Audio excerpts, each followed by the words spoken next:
بسم اللہ الرحمن الرحیم۔ حدیث پاک۔ حضرت علی رضی اللہ تعالی عنہ نے فرمایا کہ میں نے نبی اکرم صلی اللہ علیہ وسلم سے سنا کہ ممبر پر فرما رہے تھے کہ جو شخص ہر نماز کے بعد آیت الکرسی پڑھے اسے بہشت میں داخل ہونے سے سوائے موت کے کوئی چیز روکنے والی نہیں، یعنی مرتے ہی بہشت میں داخل ہو جائے گا۔ اور ایک دوسری روایت کے مطابق حضرت ابو امامہ رضی اللہ تعالی عنہ کی روایت میں کہ آیت الکرسی اور سورہ اخلاص کو ملا کر پڑھنے پر یہ فضیلت بیان فرمائی گئی۔ دوستو، حدیث سننا، حدیث کو آگے بھیجنا ثواب کا کام ہے، لہذا ثواب کی نیت سے یہ خود بھی سنے اور دوسرے دوستوں تک اس پیغام کو پہنچائے۔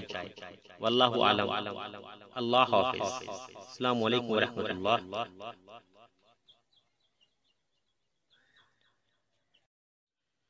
بسم اللہ الرحمن الرحیم۔ حدیث پاک۔ حضرت علی رضی اللہ تعالی عنہ نے فرمایا